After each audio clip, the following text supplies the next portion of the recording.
community meeting. So I'm your host, Jason Morgan, and you're on with the broader Linkerd team. Quick overview of the agenda. We're going to go through just a bit of news and updates, roadmap. We want to do a Kubecon recap. We thought this was a very Linkerd heavy Kubecon. We thought we'd share some stories with you. And then we've got Matei on for some maintainer minutes. And then, as always, we're going to end with Stump the Maintainers. Before we get too far along, wanted to do just an administrative slide. The Linkerd Community Anchor Program is out there and available. If you're interested, you can see more at linkerd.io/community/anchor.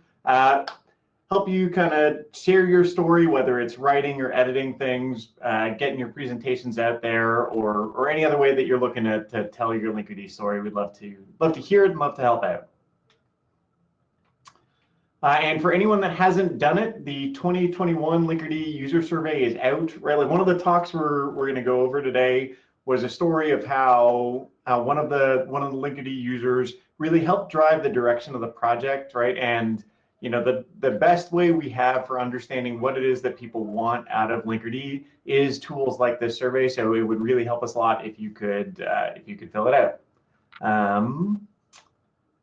And with that, let's go to news and updates.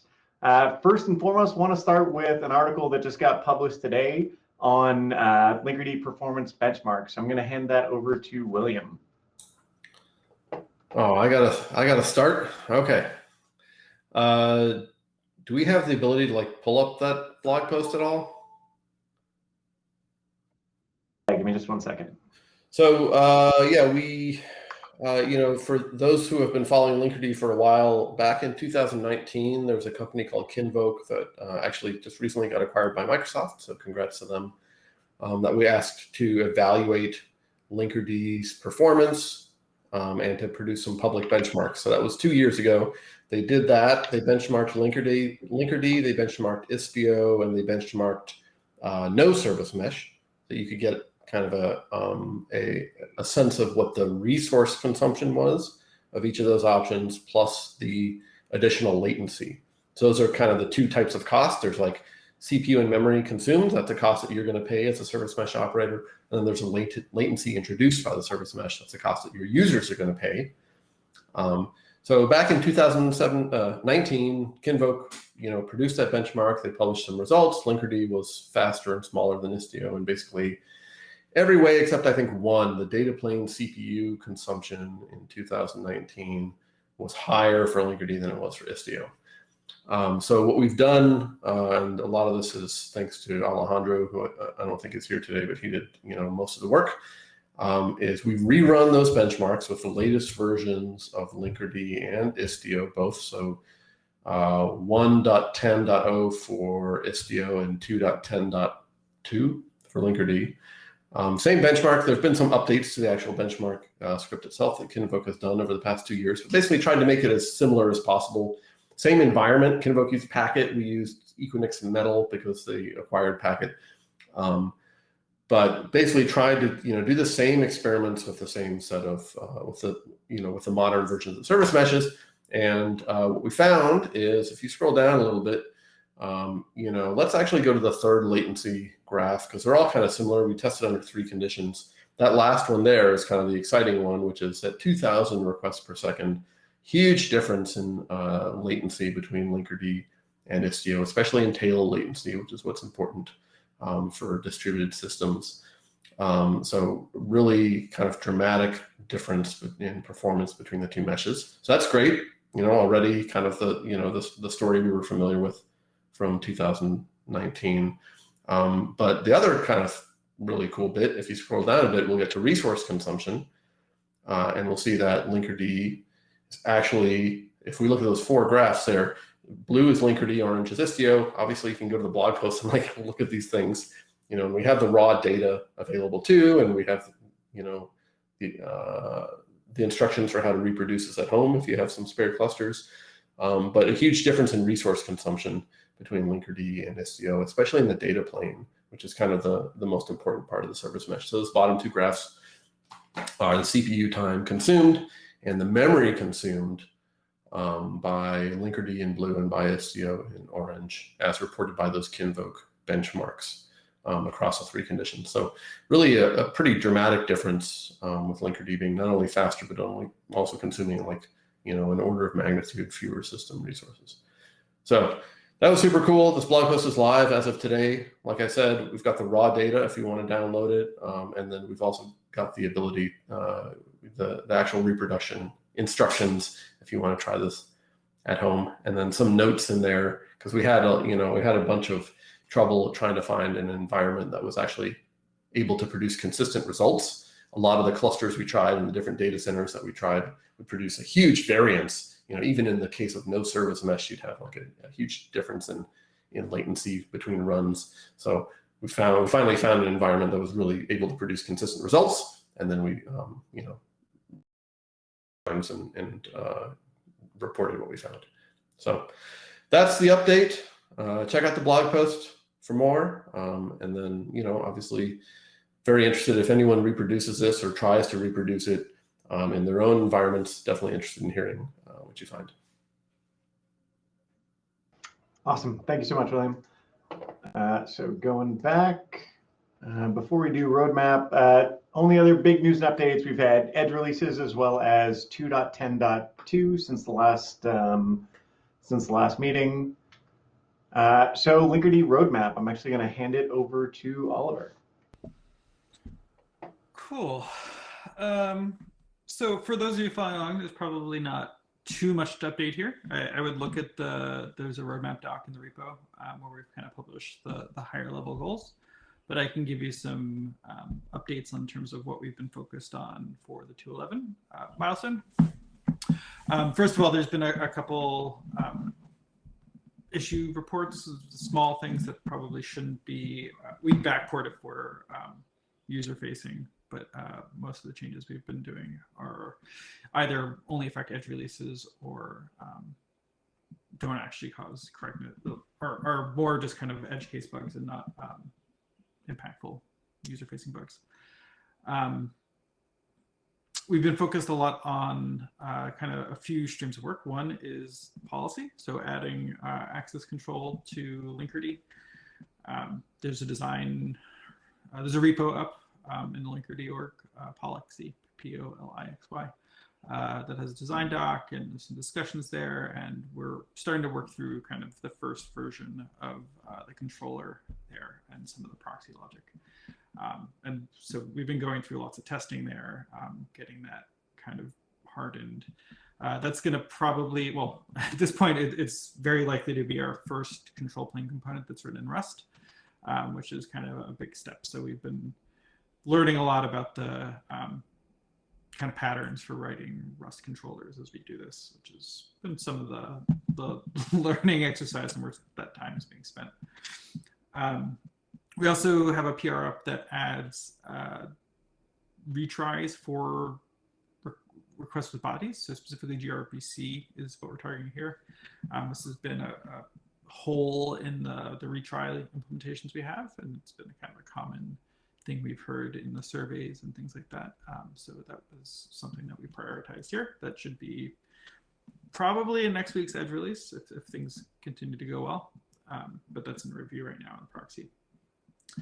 Let's see what else. We're in the process of splitting out SMI into a kind of extension. So in 2.10, we introduced the extension model for Linkerd, which is really to minimize the set of things that we install in the core control plane, and then to have a set of external namespaces or extensions that can be added on after the fact.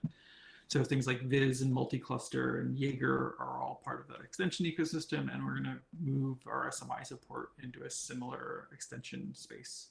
And the plan there is that for 2.11, we'll probably not totally tear SMI out of the core control plane. There's still some things to figure out, but we'll have an experimental extension that can start to take on basically how to read SMI resources and generate Linkerd specific resources. And so this will start with traffic split. We'll extend this for traffic policy.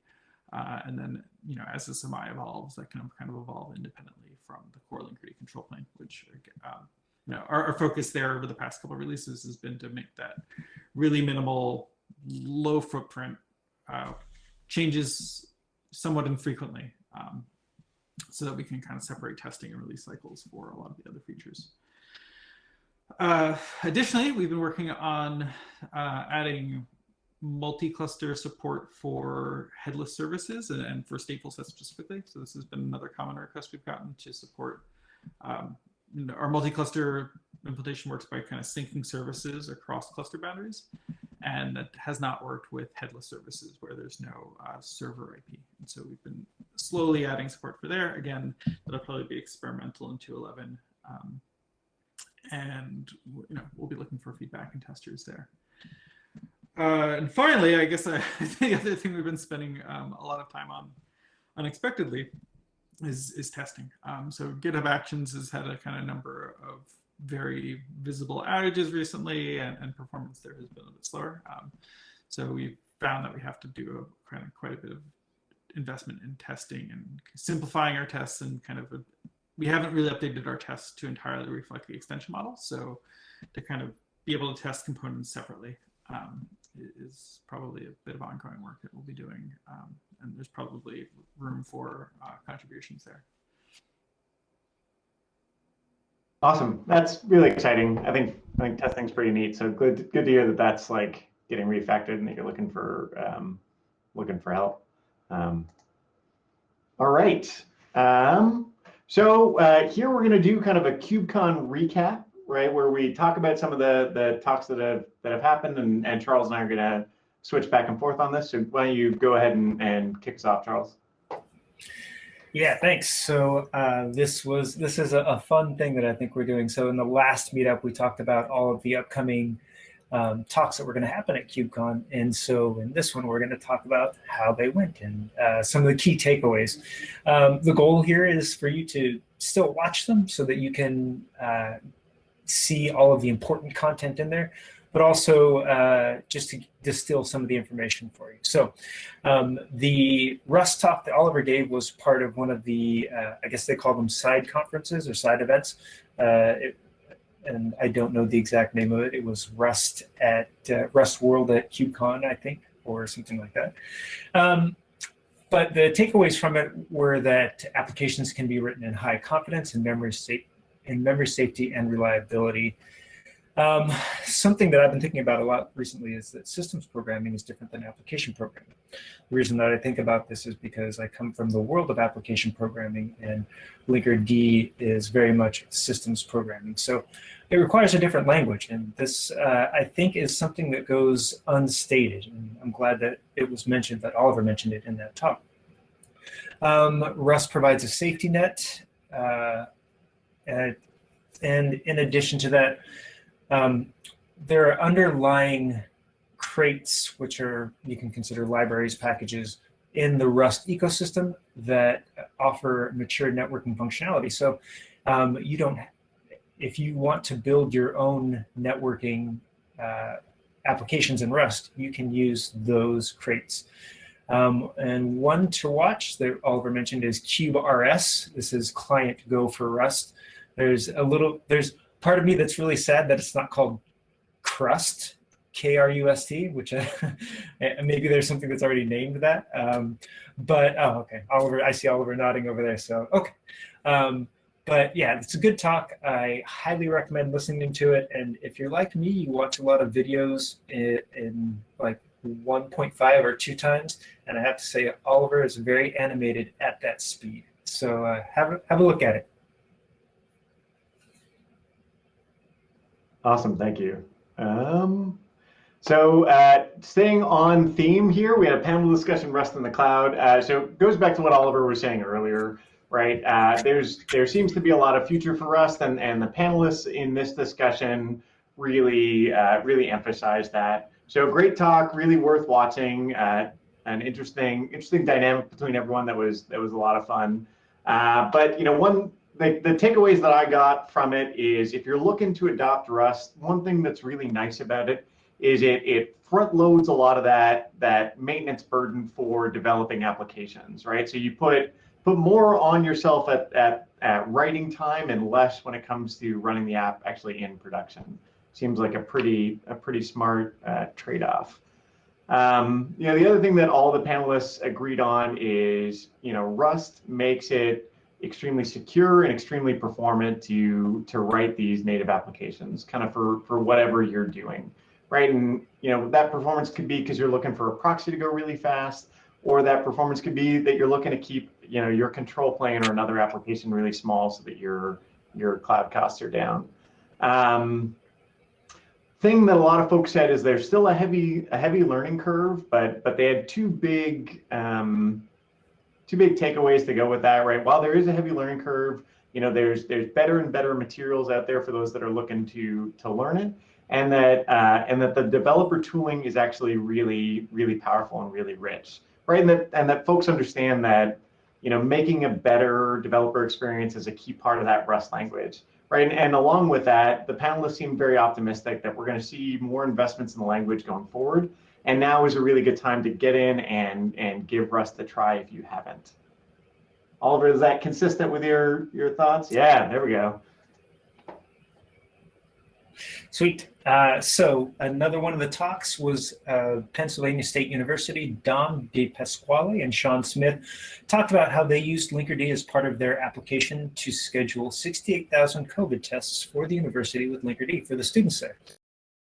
It is one of the known academic uses of Linkerd, specifically with relationship to COVID, and this one is more of a practical use.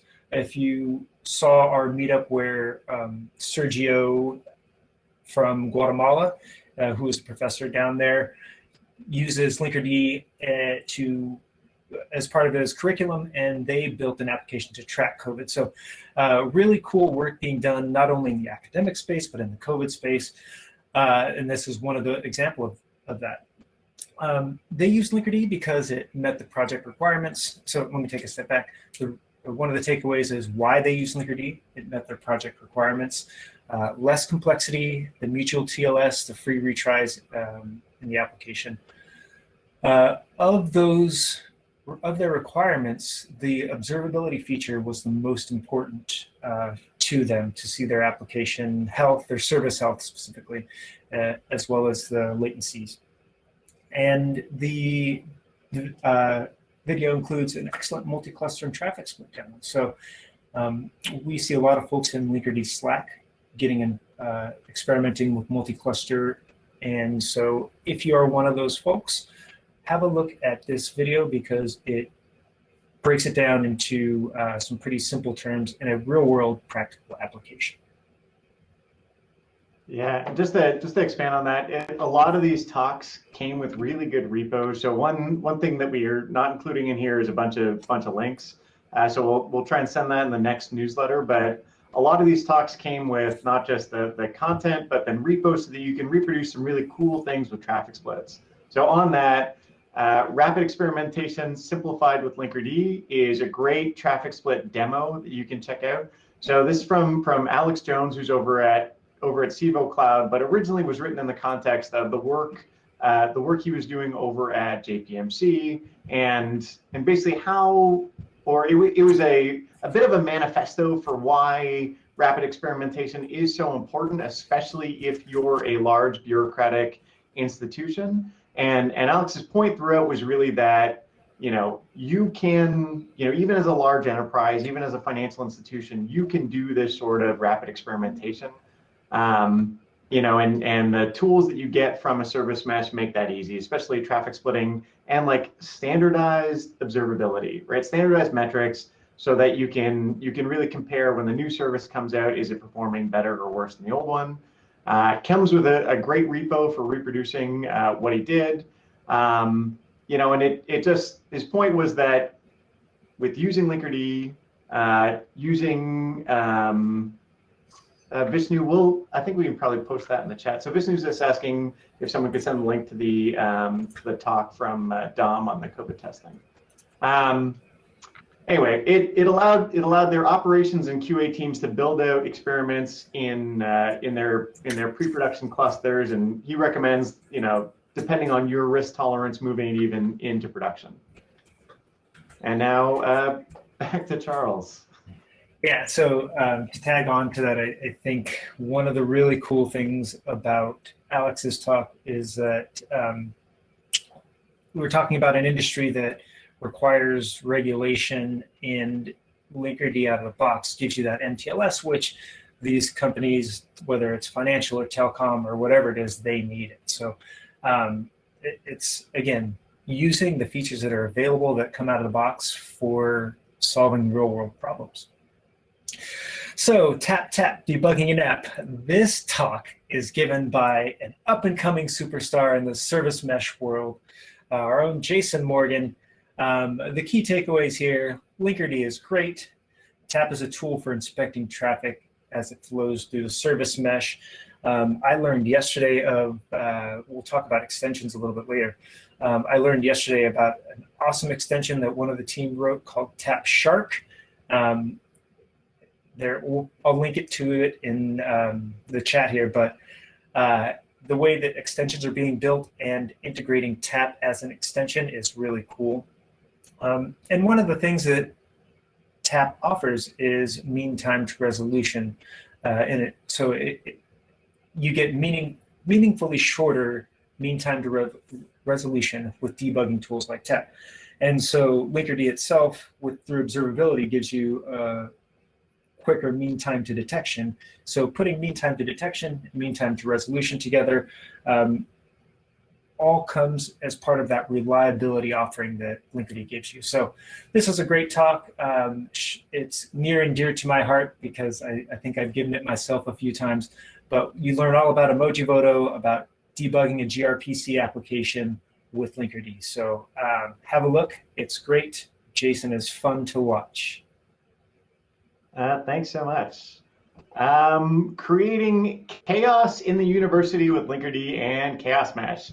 So this was another one with Sergio as well as one of his students, talking about how how and why to do chaos experiments, right? So talking about how and why to do chaos experiments. He goes through Chaos Mesh a little bit, lets you understand kind of what it is, and then uses that in combination with Linkerd to inject faults, to inject failures, to show you how to repeat the exact same experiment. So they shared a repo where you'll once again be able to dive into traffic splits as well as some really cool experiments with Chaos Mesh and just run through it. So it's an interesting talk, and they provide a really good step-by-step how-to that you can mimic. So like a lot of these things, right? There's at least 4 good repos from these talks that you can use to go through to learn how to do some fairly complex things with traffic splits, and I'd highly recommend it. Okay, this is where we get serious, folks. The state of the service mesh takes up 2 slides. Very important. We've got lots of thought leadership happening here, so this is it's an important talk around the service mesh category of software. You have a lot of folks specifically you have folks from Solo, Kong, HashiCorp, people, and Linkerd, of course, folks who have been involved with not only the creation and ideation of service mesh, but also the development and really understanding the problems that a service mesh solves. So the takeaways here, and I apologize because I'm going to read these slides to you.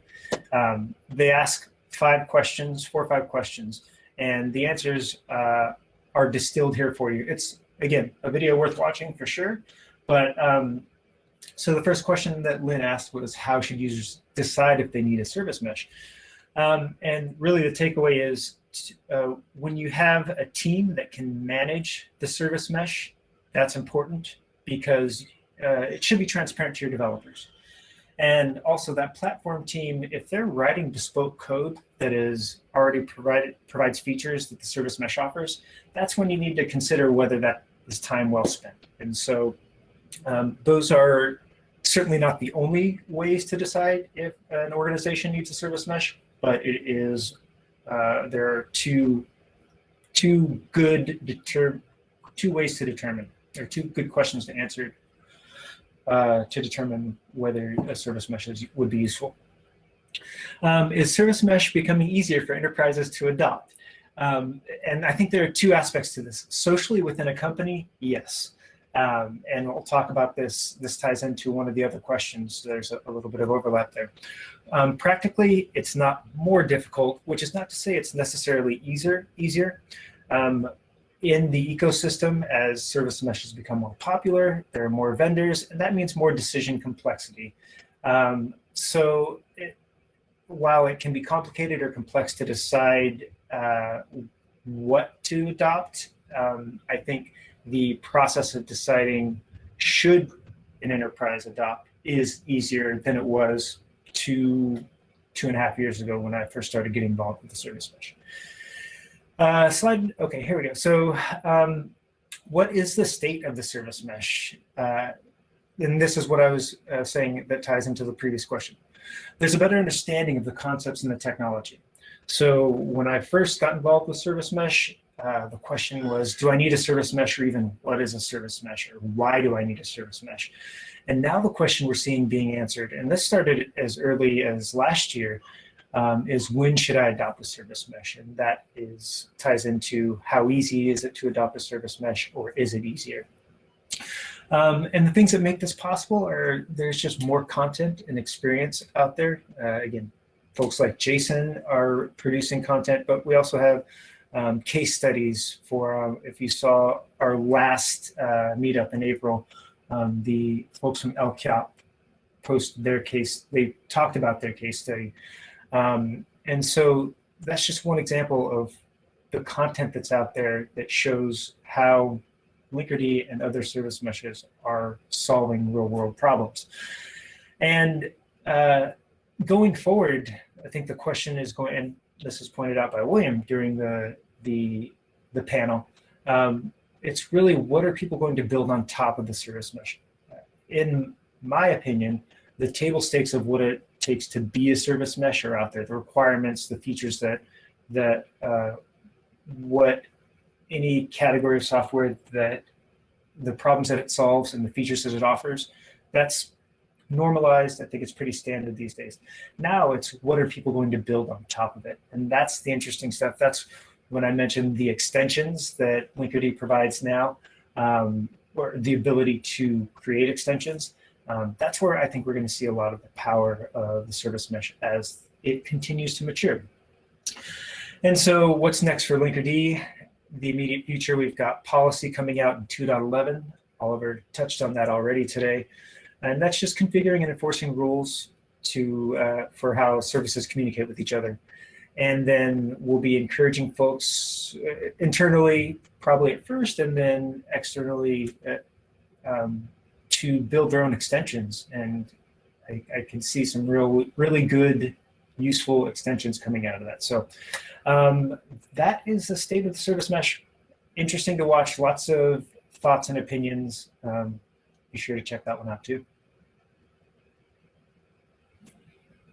Okay, and then back to an implementer story. So at the beginning, talked about that feedback slide and why it's so important, or the survey that we're running, right? So this is a story of how they got to meeting their compliance goals, right? And they did it in a really simple way. So these are the folks over at FinLeap, and they're sharing the story of how they went from no service mesh, looking at Kubernetes, looking at how they're going to meet their compliance needs, to adopting Linkerd from a fairly early state, working with the Linkerd team to mature the product, and then how they were ultimately successful. So so it's their journey to MTLS effectively, right? They looked at Istio, they saw the overhead burden at the time of adopting that kind of mesh and decided against it. So they talked with Linkerd. Thank you. They talked with Linkerd. They saw where it was at the moment. Decided that because MTLS wasn't there, but they expected it to be out soon, they could go with it. they had the kind of fortunate side effect of getting some metric standardization, which they didn't totally expect once they started. They tell the story of scaling up to over 5,000 pods, but in doing so, right, like they ran into a pain point that a lot of folks run into is they had to look at how are they going to handle the Prometheus instance that's bundled now with the Linkerd Biz extension. And it's actually something that's mentioned over in the Linkerd production runbook. There are kind of some strategies for how you might go about handling Prometheus as you look at scaling out.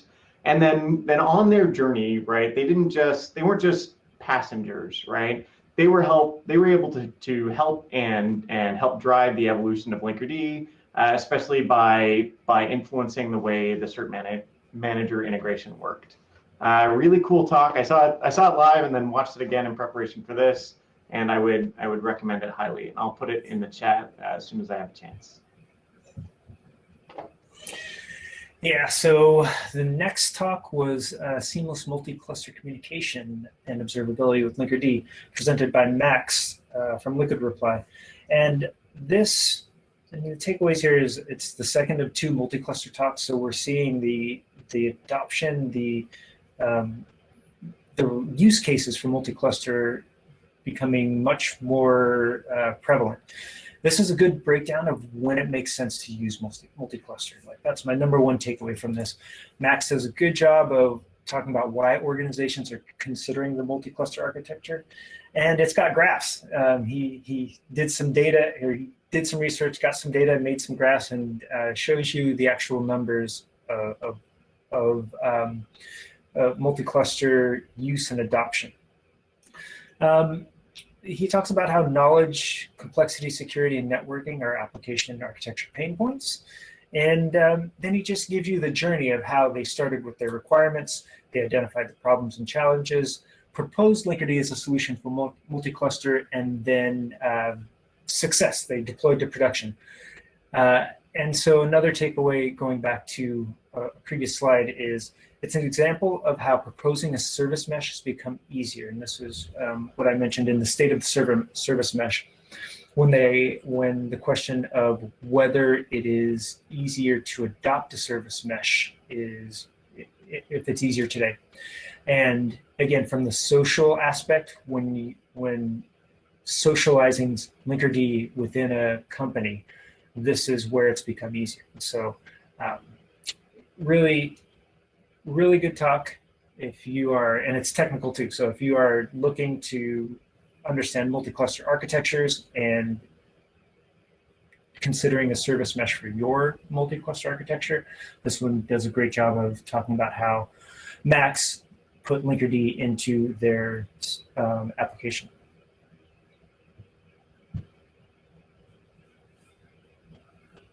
Awesome. And then we had the keynote, Linkerd versus COVID-19. Just honestly, some pretty kind of uplifting stories about, the way folks in the Linkerd community are using Linkerd to either, work on getting out information around COVID-19, helping their employees or their customers get access to things like the COVID-19 vaccine. Obviously, the testing at Penn State, which you heard a little bit about earlier as we talked about it, as well as HEB and how they like developed their curbside delivery platform really quickly using Linkerd. So that's the gist of it. It's a nice upbeat talk, worth watching, and it's very short. All right. Yep, and the last talk that we'll be covering today is the overview and state of Linkerd. So similar to the state of the service mesh talk, this one talks about Linkerd, its features, and talks about the state of Linkerd today. So it's more focused than the state of the service mesh. I love this talk. It is, if you're a beginner just getting into service mesh, this is the like 101, what does Linkerd do? How does it do it? Why does it do it? Answers all those important questions. And then what is it currently doing? Talks about recent and future features. But my favorite thing about this is that this takeaway from this slide is, or this talk, is that the Linkerd community is the best community in all of all of the world, all of the realm, everywhere. And the reason for this is because we've got William talking about Linkerd itself, and then Matej comes in and he talks about the state of Linkerd. But the underlying story behind that is that Matej came in through the CNCF Community Bridge Program. He's been a contributor to Linkerd for a very long time, and now he is on the stage at KubeCon talking about Linkerd, why he loves it, what it does, and that just shows somebody growing from the community to being like an active, strong maintainer. And so this is great. This video, or as I thought about, I'll just leave you with this last thought. Like this one for me, I used to snowboard quite a bit, and at the end of the day, you're tired, you've been outside all day, but you feel good, your body is a little bit wobbly, and you go to the lodge and you get a bowl of chili and a beer. And this is that video for me. This is my bowl of chili and beer. It's just so comforting. It feels like being at home. You've worked hard all day, and like this is just such a comforting video to watch. So take that as you will, and that's the last of it. Those are all of our videos from KubeCon. So really strong one this year. I enjoyed them. Yeah, that's a delightful recap there, Charles. Appreciate it. Moving on, I know there's been a lot of questions in the chat. Some of these might be best for the Stump the Maintainer that's going to happen right after this. So maintainer minutes with Matej. Go ahead and take it away. Yeah, hi everyone. So Charles, thank you for introducing me a couple of minutes ago. Definitely made my job a bit easier. So I'm Matej. I'm a software engineer at Buoyant, and for the past month, I've been working on multi-cluster with headless services. So the agenda for this very, very short section, I'm mostly going to breeze through these slides. They're just here for visual aid. We're going to talk a bit about some building blocks. So first of all, what are headless services and why do we care about them, especially in the context of multi-cluster? We're going to talk a bit about the problem and why we specifically need this, and then about the solution and kind of what our thought process was around it. So if we can go to the next slide. Cool. So let's start with the headless service as a building block. So I'm not going to assume any prior knowledge because we all have diverse backgrounds in the community. So I'm just going to start from the very, very basics. So in Kubernetes, we have the concept of a service, which is a logical address that we use to sort of maintain a single IP address that we want to reach throughout our entire cluster's lifespan. So pods as an object have a very short time to live. You never know when they can be restarted, so naturally they always will have changing IP addresses. So services as a logical address help us have this entry point that has kind of a degree of stability. And every single service object also has a corresponding endpoints object. And it's endpoints with an S, by the way. That's a mistake I make very, very often. And this endpoints object basically collects all of the pod IDs that sit behind that service.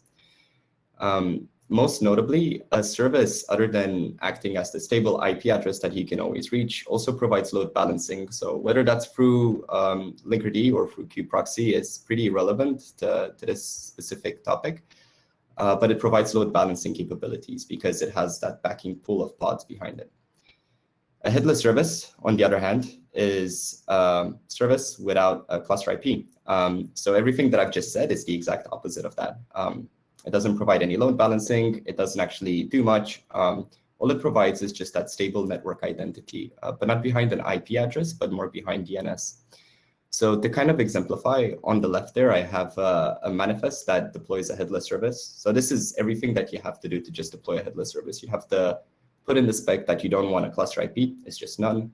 And then if you look at the DNS section right there on the right, this is what's configured after you apply the headless service. So in this case, we have two pods, 0 and 1, and we have a stable network identity for our service. What I did there was just look at all of the SRV records for this service, and we can see that it returns two pods that sit behind it. So this is, in hindsight, what a headless service is. It just allows you to query the pods by DNS, more or less. Don't quote me on that, please. Next slide. Then the next really, really important bit is multi-cluster. And again, I think the docs do a really great job at providing around what multi-cluster does and what it means conceptually for Linkerd. So for the purpose of this presentation, I just want to walk through a couple of things that are more of an implementation detail so we can understand the problem better. So if we have two clusters, east and west, and we have a service in the east cluster, which is called foo, that wants to talk to bar in the west cluster, Linkerd multi-cluster helps us do this by replicating the service from west into east. So I named it wrong. It should be bar west there. But basically what happens is foo wants to talk to bar east, well, bar west, in this case, messed up with the diagrams, my bad. And the first thing that happens is the proxy intercepts the connection. So this is all kind of overly simplified, but the proxy intercepts the connection. It looks at the IP address. Usually the application resolves DNS before it actually gets to the proxy. So the proxy looks at the IP address. It then queries the control plane and wants to get some metadata for it. And this metadata is usually what we call a profile. It's stuff like retries, the authority of the service, so on and so forth. The next step is that we for this particular service. And by this point, all of the requests just go to the gateway in the other cluster. This is for, and finally, the request goes to the service. What happens in multi-cluster, though, is that we put a special IP address in all of the endpoints object that we have for our replicated service. So you can see in the little figure there with bar east, we have an endpoints that points to 172.0.0.5. And this actually corresponds to the gateway IP address. So basically the way we do this whole replication is we assign to the endpoints the actual endpoint of the gateway, so that when you resolve everything and you want to send a request to the service, it goes to the gateway and not to a pod. And next, please. So what is the actual problem? Well, first of all, if we have a headless service, the cluster IP is none. And with the way that we have everything configured, if you try to replicate a service, we're going to start a cluster IP service that you usually reach, and that kind of resolves to that gateway. So a service that doesn't have a cluster IP. And that's pretty easy to configure, but then we also want to bypass load balancing in the case of stateful sets, because it's usually something that you want to address specifically. So you want to address a specific pod. And we also want to address something by its network ID/DNS name. So this is where the headless service really shines through. So the TLDR here is, just so I don't confuse anyone, we want to access a pod directly through its stable DNS name, and that's not entirely possible with the way multi-cluster is configured. So luckily, we had someone put in a feature request and ask for this specific functionality, and it's something that we've been looking at in the past month. Yeah, next slide. So as you can see from the picture on the left, I really love to type novels around these things. So we had a few back and forth conversations and a few solutions that we thought about using to solve this particular problem. So first off, the solution that the person in question had was to create a cluster IP for each pod and then mirror each cluster IP service for each specific pod into the source cluster. And this is a very good way to do it. It means that as an adopter, you don't really need to contribute anything, and we don't have to do anything for the project itself. You kind of just do it on your own on the operations side of things. But this doesn't scale very well, right? Because every single time that you scale your stateful set, you also have to trim the services or create new services, and it's all manual. It's not very scalable. The next idea that we had was to just let the service mirror manage endpoints. So the service mirror is a component that replicates all of your services. And we thought, hey, let's just give it more stuff to do, also replicate endpoints. And by doing this, we can configure DNS identities so we can reach specific pods without having to go through all of this fuss of creating cluster IP services. But it turns out that it's not very viable either. First of all, if we do configure the endpoints separately, we have an issue where we can't actually tell where the service needs to go. There's a lot of metadata that's missing. And second of all, we still build a load balancer because we still go through the same motion as before. It's still the same flow. So that's, again, an idea that didn't really work out in practice. So the solution is to do both. It's not very intuitive, and it definitely feels hacky, but this is what we had in mind. We create one root service that's headless. We mirrored that. And then for every single instance of a pod that we have in the target cluster, we create a service, cluster IP service in the source cluster. And this all sounds very confusing. So luckily, next slide has a diagram. So this is the example. We have a headless service that we want to mirror. to the source cluster. And as you can see, the red bit is what we have in the target cluster. It has a cluster IP of none, and it has 2 endpoints. And those 2 endpoints, Headless 1 and Headless 2, are actual pods that run in the target cluster. So with the solution that we have, this is what's happening in the source cluster. We have this headless service mirror. That's a root service that we create through the service mirror.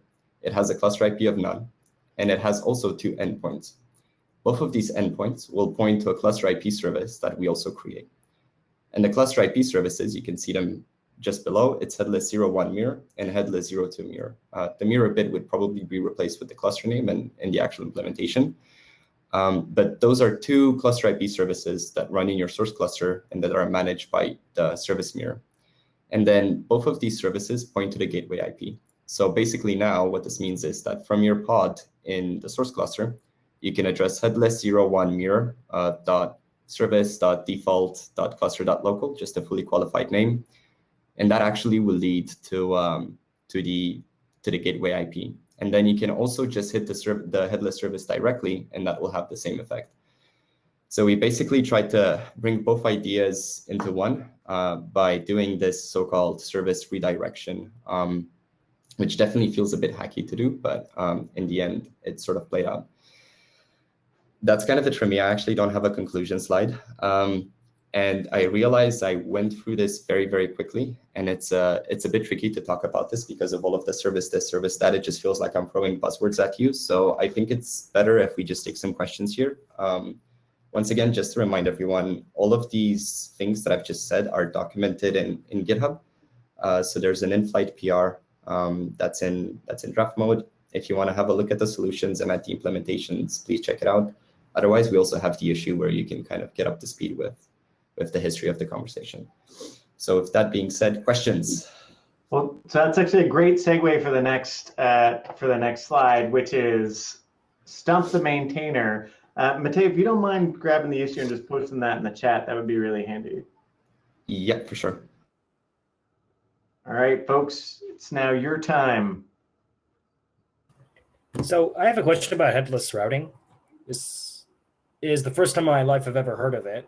So I actually said in the chat, why is the cluster routing protocol called headless routing? Since I'm new to it, it seemed to be important for a system that pods deliver information, right?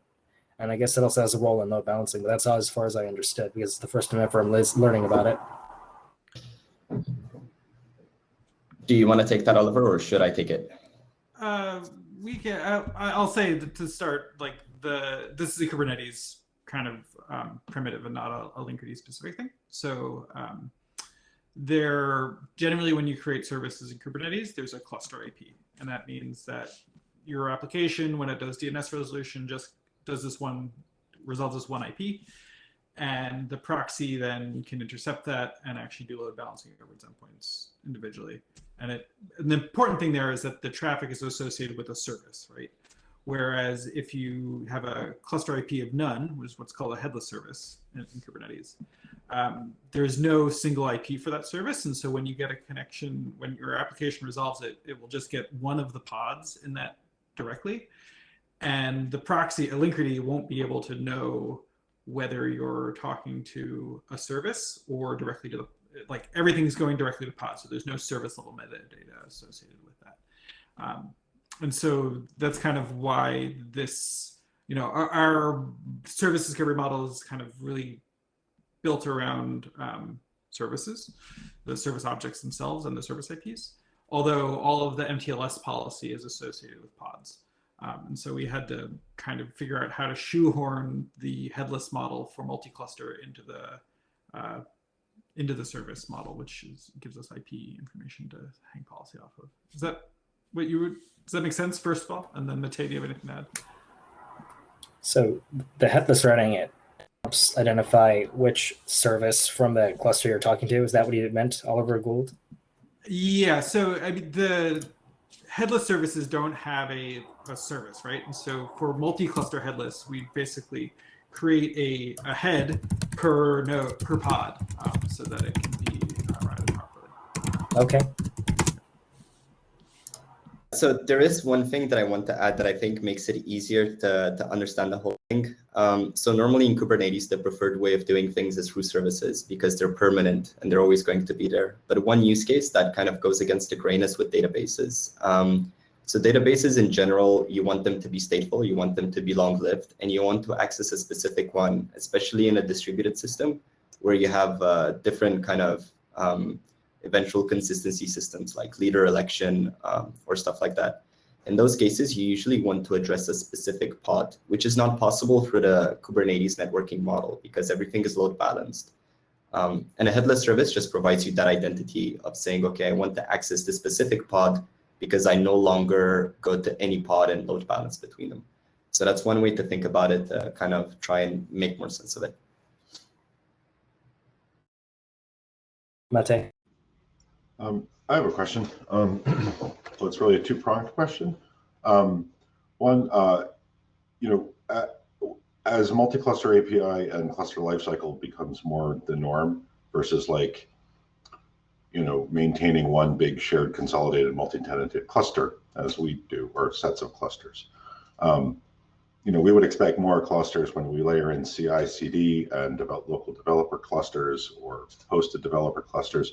We're at least seeing an increasingly multi-cluster world. So in looking at Linkerd's multi-cluster headless service stuff, and console is another example of something that needs this sort of connectivity because it does its own things that doesn't always fit great in Kubernetes.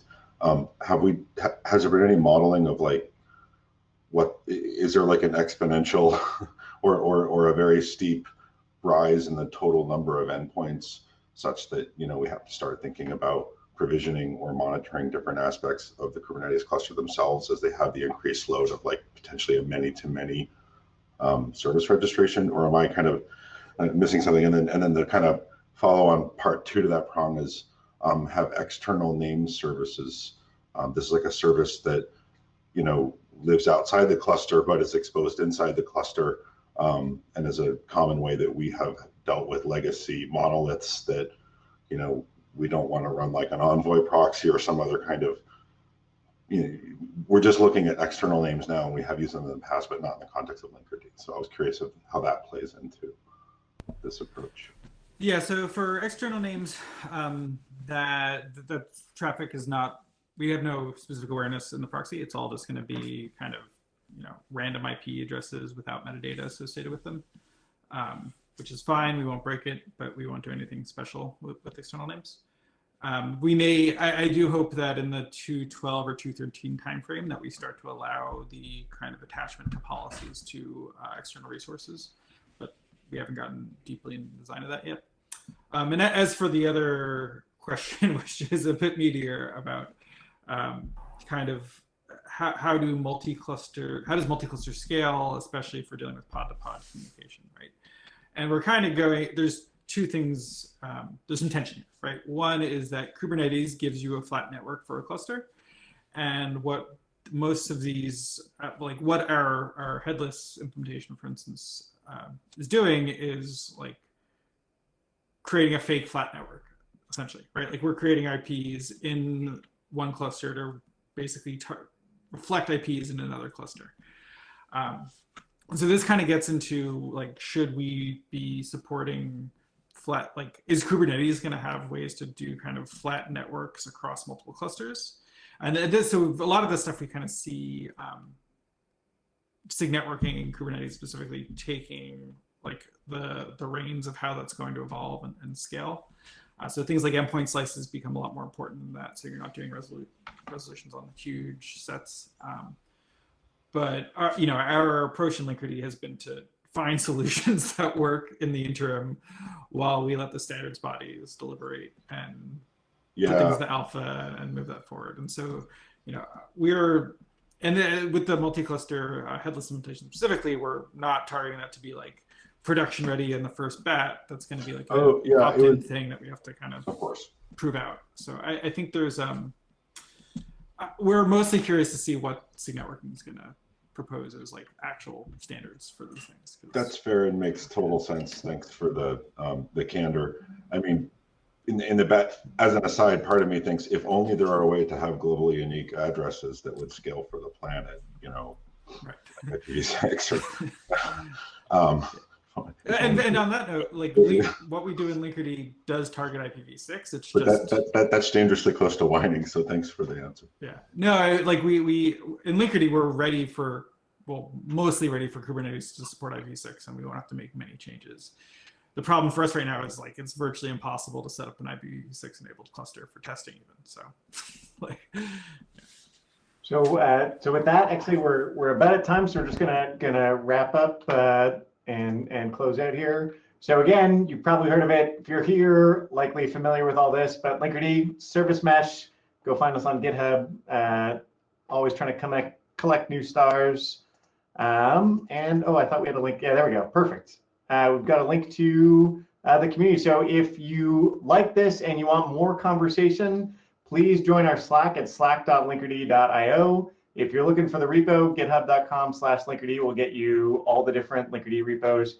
And you can always find us on Twitter at Linkerd. Anything else before we go? Got about a minute. Appreciate everyone's time. Where can you find the slides? Do we share out the slides after this? I don't remember doing that.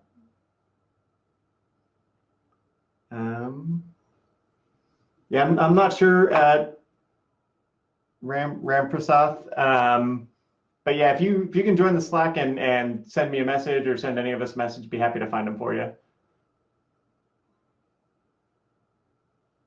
Join after the talk. Thanks. Yeah, thank you so much, and thanks everyone for joining. This been delightful. Bye everyone. Thanks.